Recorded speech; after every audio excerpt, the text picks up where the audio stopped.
All right. Who wants to live a longer life? Anybody? a few of you.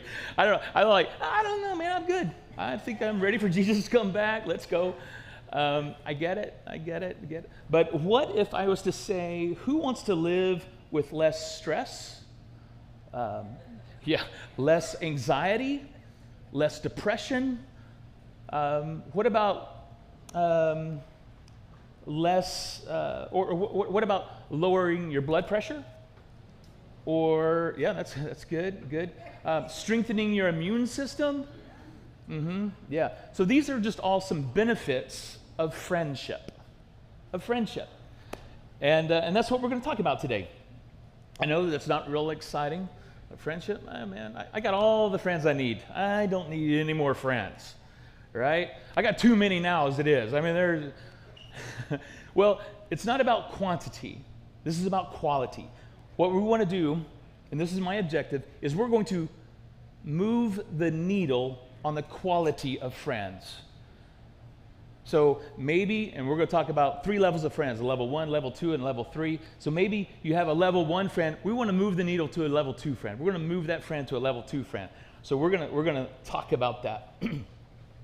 We live in a day where we are more connected than ever. I mean, you say, oh, man, I got hundreds of friends. I got thousands of friends on social media. Friends, right? Yet, we are more alone today. We have a sense of loneliness today and loneliness, I mean, you could have a partner and still be lonely. Some of you might know that. Loneliness is not just about being alone, but the feeling of being alone. Now, this topic is universally relevant, this topic of friendship. It doesn't just apply to us Christians here on a Sunday morning, but it's applicable to the businessman on Monday afternoon, or to the stay-at-home mom on Wednesday morning, or to the villagers that have no access to any kind of technology. This is universally relevant to everyone. You might know part of my story, being in full-time ministry for 20 years, I had an addiction to pornography. And on the back side of that, in recovery, what I discovered was I had no real friends. I had no close. I wasn't known to anyone. Nobody really knew me. Now, I would skirt the subject a few times, like, hey, but nobody would really go there with me. And so I was alone. And I had this sense of loneliness. I needed a friend. So as we get into this, you want to say, hey, is this even biblical? And sorry, I should have made it larger, but is it biblical? Yeah, friendship is all throughout the Bible. All throughout the Bible. And if you read Proverbs, it's all through there. I'm going to highlight 4 verses for us this morning. Proverbs 12:26. The righteous choose their friends carefully, but the way of the wicked leads them astray. 13:20. Walk with the wise and become wise. You've heard the birds of a feather flock together. You're only as smart as you know those. Walk with the wise and become wise, for a companion of fools suffers harm. 17:17, a friend loves at all times, and a brother is born for a time of adversity. All right. 18:24, one who has unreliable friends soon comes to ruin, but there is a friend who sticks closer than a brother. And there's stories throughout the Bible. We see David and Jonathan in 1 Samuel. We see Ruth and Naomi is Ruth's mother-in-law, and they have this unique friendship. You could read about that in the book of Ruth. And then Paul and Timothy, all throughout Pauline epistles. And then Paul and Mark, which I really like a lot, because there was this spat between Paul and Mark. Like, Paul didn't want to take Mark on one of his journeys, and And fortunately, there was another friend, Barnabas, that came and, hey, and reunited Paul and Mark, and they had this great relationship afterwards. But these stories really show us that true friendship, there's loyalty. We'll walk through stuff together, and we all have stuff to walk through, right? So I want to introduce 3 levels of friendship. 3 levels of friendship. And this is a bit of a workshop, I suppose, this morning, but I believe this is really important. So 3 levels of friendship. Level 1, a level 1 friend. These are more acquaintances. There's occasional contact. You might have been good friends once upon a time, but you've drifted apart. Maybe you grew up together, you went to school together, and you were great friends, but now we have an annual contact with, a Christmas card or something. It might be somebody that you met at a social gathering and you exchanged contact information. Well, level 1 friend. And conversations are only at a surface level or above the surface. You remember the iceberg and how there's 10% of the iceberg above the surface. That's where we keep our conversations at. We don't really know what's going on in each other's worlds. And Jesus, he had level 1 friends. I think about most everybody that he came in contact with. He showed value and dignity, even those that were living on the margins, the marginalized and the forgotten people.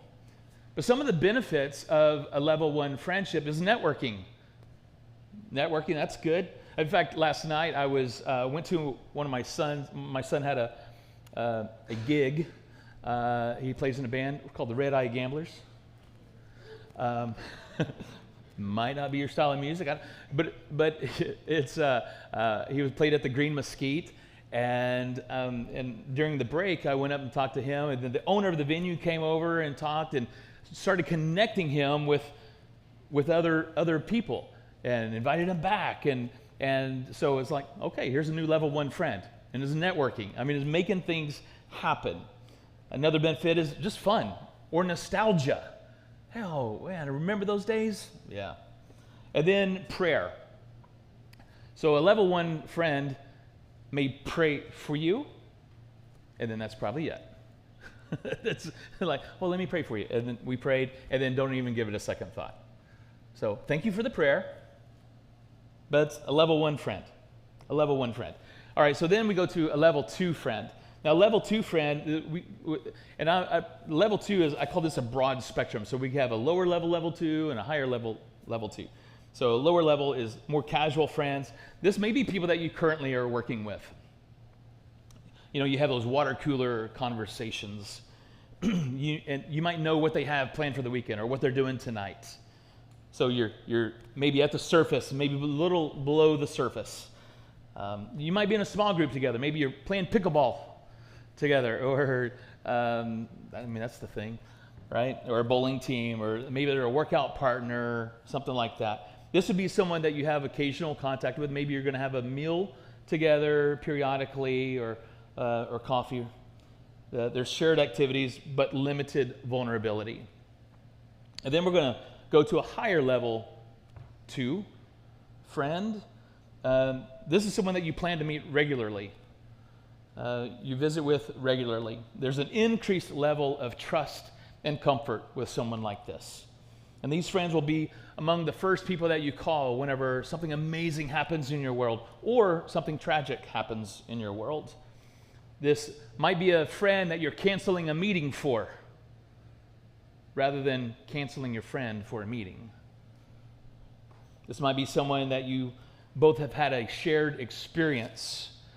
Maybe a mountaintop experience or a valley experience, but you were in it together. That oftentimes creates some real bonds. Some might call this a ride or die friend. You've heard that term, ride or die. And Jesus himself, he had these friends, and we think about the 12, his disciples. I think about Lazarus, Mary, and Martha. These are friends of Jesus that he had meals with. They had shared experiences with. He had that kind of relationship with them. Now, whenever it comes to prayer, a level 2 friend is going to pray for you, pray with you, and they're going to check up on you. They're going to call you tomorrow. They're going to call you when you had that surgery, and they're going to call and check in on you and say, hey, how are you doing? So then we go to a level 3 friend, and this is my objective. My objective is that we all have at least one, preferably 3 level 3 friends. So we're moving the needle on friendship. A level 3 friend. This is a deep soul level friend. Better than best friends. Better than best friends. So there's a mutual vulnerability. In other words, it works both ways, right? It's not just you're the only one that's vulnerable. There has to be vulnerability both ways. I share publicly about my former addiction, and as I share that, oftentimes someone will come to me and say, man, I've struggled, or I am struggling. I've got this issue. I got this addiction. And it might be the first time they've ever told anybody that. But they found a safe place because I shared my vulnerability. They feel safe to come and share that with me. It's the first time. They feel so much better because they had something that was in the dark and they brought it into the light now. Oh, I feel so much better. Well, I'm not a level 3 friend. Because that's just not, that would be more like a counselor or mentor type relationship. So it has to be a mutual vulnerability. And then there's a trust, and a trust that feels risky, which of course is a vulnerability. But this comes when you might have to say something like, hey, did you really pray that through? Did you really pray that through? Or you might say something, hey, last time we talked, you were telling me about how you were struggling with finances, and now you're wanting to purchase that boat? What's up with that? And there's a trust, because what I can do is I can trust that you are asking me that question because you love me, you care for me, and you want the best for me. It's not because you're judging me. You following me? All right, you meet with a rhythm. In other words, it's on the calendar. It's a priority. Maybe it's once a week. Maybe it's once every 2 weeks. Maybe it's once a month. I think for a level 3 friend, it must be at least once a month. Must be at least once a month. And when you get together, there's this propensity to go deep. We're going down well below the surface of that iceberg. We're getting to know, man, the struggles. This is someone that you might know their deepest, darkest secrets, or their wildest, craziest dreams, and there's no judgment. There's no judgment. You lead with curiosity. And here's a great statement. Tell me more. Tell me more. Just tell me more about that. So lead with curiosity. Tell me more. Jesus, of course, modeled this with Peter, James, and John. They saw his anguish. They saw the despair that Jesus had. But they also saw transfiguration. They were level 3 friends for Jesus. Now, what does this look like in prayer? A level 3 friend is going to earnestly pray for you. A level 3 friend is going to be with you. A level 3 friend is going to be in the waiting room waiting. That's a level 3 friend. Okay, so what does all this mean? Well, I got to tell you, there are some great benefits to this. Great benefits to a level 3 friend. And we've already talked about prayer some, but there's some emotional, mental, and physical benefits. Kind of tease it at the very beginning. But some of the emotional benefits. Level 3 friends offer a deep sense of belonging and acceptance. I mean, you feel seen for who you are, not just for what you can bring to the table, but for who you are. Level 3 friends provide a safe space to share struggles, fears, and hopes. This helps you process emotions. Who doesn't need help processing emotions sometimes? We do. Helps you recover from setbacks. I love that. And build resilience. Close friends are strongly associated with a higher level of happiness and life satisfaction. You dissatisfied with life? Like to be happier? Make some level 3 friends. There's the act of giving and receiving support, that supports and nurtures positive emotions. I was reminded of last week's message with Richard. He talked about the receiving and releasing, and there's this flow. There's a cycle that happens: receiving and releasing. And then we talk about mental benefits. People with strong, supportive friendships are less likely to suffer from depression and anxiety. By the way, there is science behind all this, research behind all of this. If you would like to know more about that, I didn't want to bore you with quoting all the sources of this information, but I'd be happy to provide it if you're curious. Level 3 friends help provide perspective, help you reframe negative thoughts, and offer comfort and understanding during tough times. In other words, they're with you. They're with you. When you engage in meaningful conversations with close friends, it keeps your mind active and sharp. That's good. Social interaction is linked to better memory, improved problem-solving skills, and a lower risk of cognitive decline as you age. That's good news. The level 3 friend helps you make sense of your emotions, reducing rumination and negative thinking. A great friend will provide honest feedback and help you manage and regulate your feelings in healthy ways. Not just feedback to make you feel good. Remember, the trust will provide honest feedback. And sometimes it does hurt. Absolutely right. Yeah, we're going to talk about that too. So then there's physical benefits. Close friendships are linked to a stronger immune system, lower inflammation, and faster recovery from illnesses. People with close friends have a lower rate of heart disease or high blood pressure or the likelihood of a stroke. And strong social relationships increase your chances of living longer, for those of you that were interested in that. So some distinctives of level 3 friendships. Again, we talked about mutual vulnerability.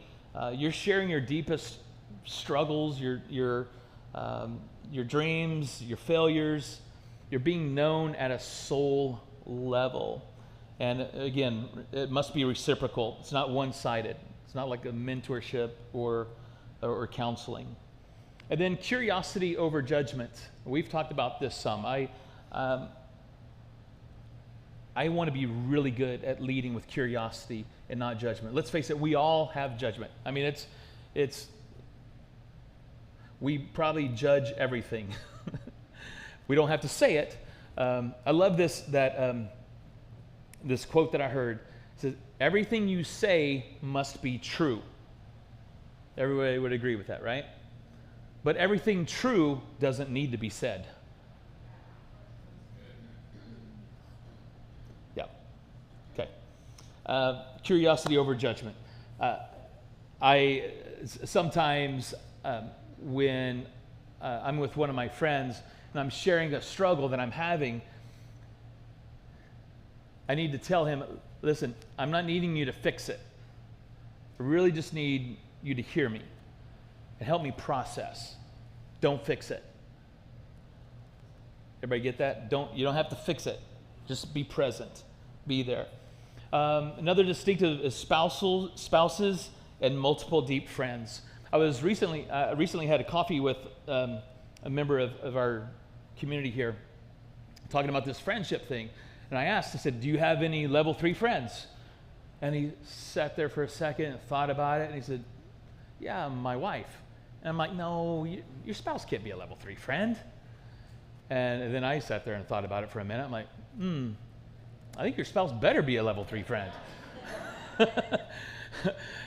uh, so your spouse absolutely should be a level 3 friend. But about 2 weeks ago, I had lunch with another friend who's been married for about 40 years. And he said that his spouse has just recently become a level 3 friend. Yeah, well, I mean, hey, I think if we're honest,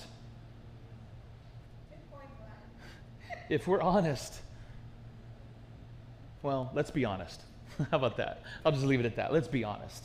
Let's be honest. Where are we with our spouse? Then how can we move that needle? And that's what my friend did. His spouse was a 2-point-something friend, and she is now a 3.0 friend. Awesome. I love it.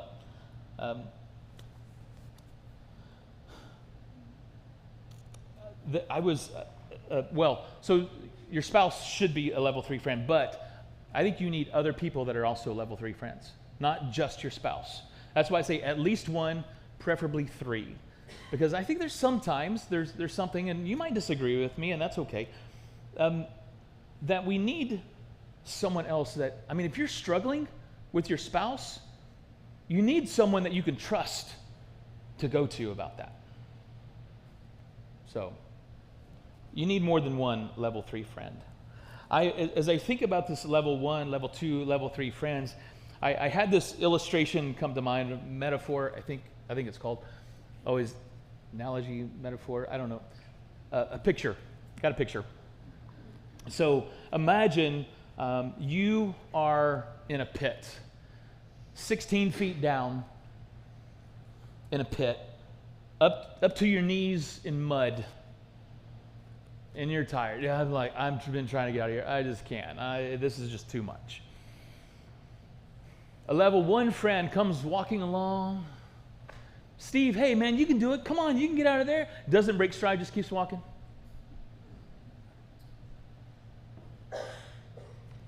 All right. Thank you for the encouraging words. Didn't mean much. A level 2 friend comes, stops at the top. Hey, Steve, you can do it. Come on, man. You got what it takes. Here, I'm going to throw you a rope. Give you some scriptures to pray. You need a sandwich? I'll toss you a sandwich too. I got somewhere to be though. I'll check on you tomorrow when I come back by. Level 2 friend. Level 3 friend is going to come like, hey Steve, what's going on? Hey, clear my schedule.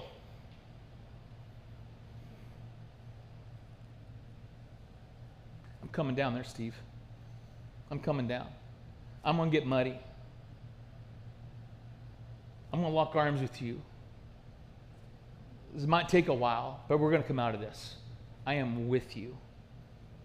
We're going to see this through. Can you see the difference? Level 1, level 2, level 3 friend. Who needs a level 3 friend? If you didn't raise your hand. All right, so there's some barriers to finding a level 3 friend or being a level 3 friend. There are some barriers, right? One is availability, time. And let's face it, work, life happens and it pulls at us from every direction. You know, school is pulling at you, the family is pulling from you, work is pulling from you, church is pulling from, everything is pulling from you, so I don't have time to develop a level 3 friend. Well, I think my question would be, how important is it to you? And I'll just give you a little pro tip. Here's something my friend Marty and I do on Saturday mornings. We have breakfast at 8 a.m. And it's 8 a.m. because our families are not up.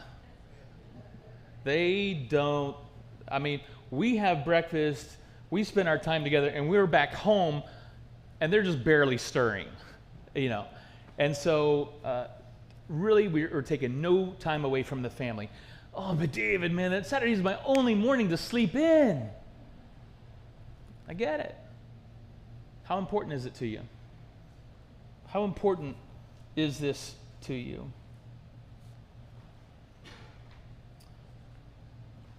Another barrier is life transitions. I mean, life happens. Things change, job changes, we move, things happen that can really create distance.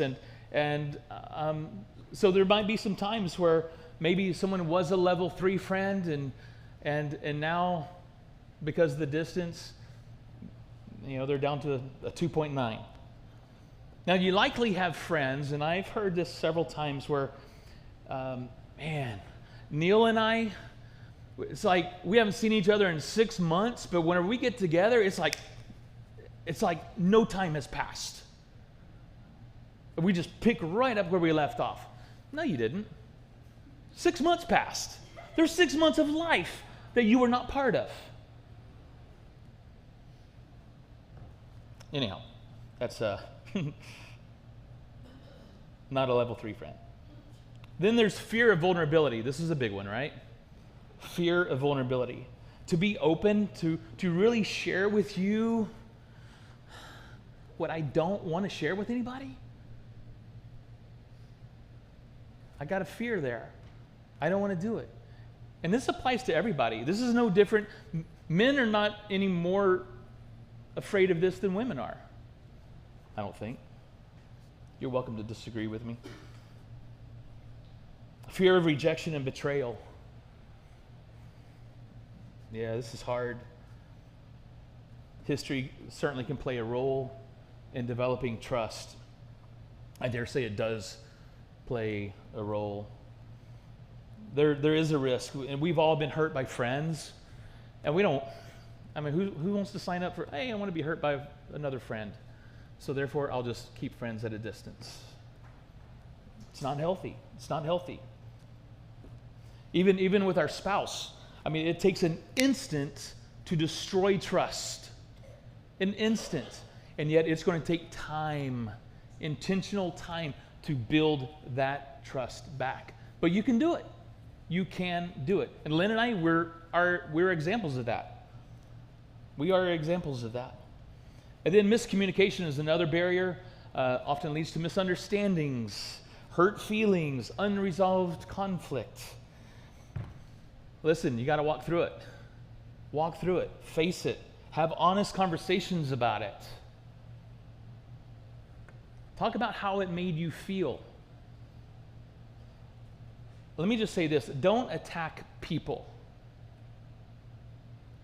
Don't attack people, but confront behavior. And I think you can write that down and write it in bold. Don't attack people, confront behavior. This doesn't just apply to your friendships. This applies to our political environment. Okay, all right, just making sure nobody's throwing anything at me. Listen, let me climb up on a soapbox here. That person that you're attacking is a child of God.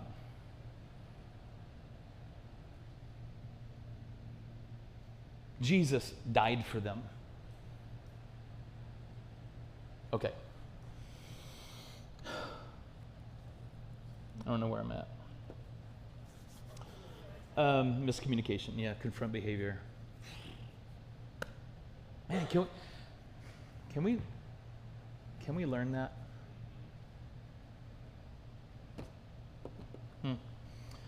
Okay, lack of proximity and face-to-face interaction. This is another barrier. We think, we can have a Zoom call and just, no, you can't. I have someone that I go and I meet with once a month. My plan was to go visit with them once a month. They're up in the Dallas area once a month, and then other 2 months, so we're talking about quarters. So once a quarter, we're visiting in person. The other 2 months, we're doing a Zoom call. And I went up and I was with them face to face for 4 hours, and I left there thinking, there is no way we can do this on a Zoom call. There's just no way. There's something about face to face, being in each other's presence, that just cannot take the place. Nothing else can take, nothing else will do that. So then lack of mutuality, so one-sided relationships, they will not reach a level 3 friendship. Okay, so you guys still with me? I know I told our team beforehand, I said, man, this is probably going to go long. So I hope you're with me, and I hope this is good. So 6 steps for cultivating level 3 friendships. Intentionality. Guys, you got to do it on purpose. You got to be intentional about this. Invest time in your level 2 friendships to move them to a level 3. So I want to ask you to identify at least one person, preferably 2, 3, even 5 people that you want to move the needle of friendship on. And then treat them to a coffee or a meal. I don't know how many times Jesus was having coffee with people. I don't know. I don't see that in the scripture. But we do know he was having a meal oftentimes with others. And then vulnerability. Take small, repeated risks in sharing honestly to build trust. And then see how they respond to it. Do they ignore it? Do they defend it? Do they try to fix it? Whatever that vulnerability is. What do they do with this piece of soul that you just presented to them? How do they handle it? And then curiosity. Respond to others' openness with grace and genuine interest. Remember, tell me more. Tell me more. Get to know more about them. Ask open-ended questions about family, career, aspirations, failures. And if you need help with any of those questions, I've been compiling a list of questions. And if you'd like those, you can reach out to me. I'll be happy to share that. And then regular connection. If it clicked, schedule your next time together. If I leave a conversation energized, and you guys, you've done this before, I'm sure. You're like, man, I had an hour, we were planning for an hour coffee, and we went an hour and a half. And I leave there, and I'm just like, I'm on top of the world. Man, I'm going to storm the gates of hell. Well, if you feel that way, if you feel energized after a conversation like that, schedule another one. Schedule another one. That's a good candidate for a level 3 friend. I'm gonna go ahead and call the worship team up, and I want to conclude with some action steps for you. So I've already kind of mentioned them, but a little bit of a challenge. You know, every level of friendship has value. So level 1, level 2, level 3, every level has value. But Jesus really calls us to pursue deep, sacrificial, and honest friendships that reflect his own love. In fact, Jesus, he said this, that no greater love has anyone than this, than he laid down his life for his friend.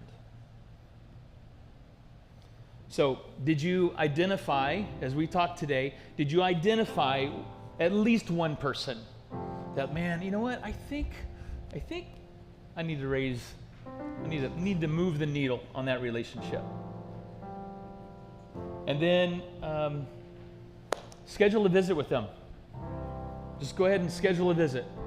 Like, hey, invite them to coffee, invite them to a meal, and do it now. Don't wait till next week, because then you just won't even do it. But you got to do it now. I mean, like, not right now, but today. And then continue to practice these steps that we talked about today, and watch you become a healthier, happier you. And I'm just going to go back to what Richard said last week about receiving God's love and then releasing God's love. This is what I believe we are called to do as children of God, people of God. Let me pray for you. Father, thank you for your word. Thank you for the example that you gave us in Jesus. God, thank you that you created us for relationships. Help us to do our part. Enable us, equip us to do our part in relationships and developing great friendships. Friendships that can be examples to others. Friendships that can be a light in this world. Thank you for giving us your love so that we can give your love. In Jesus' name, amen.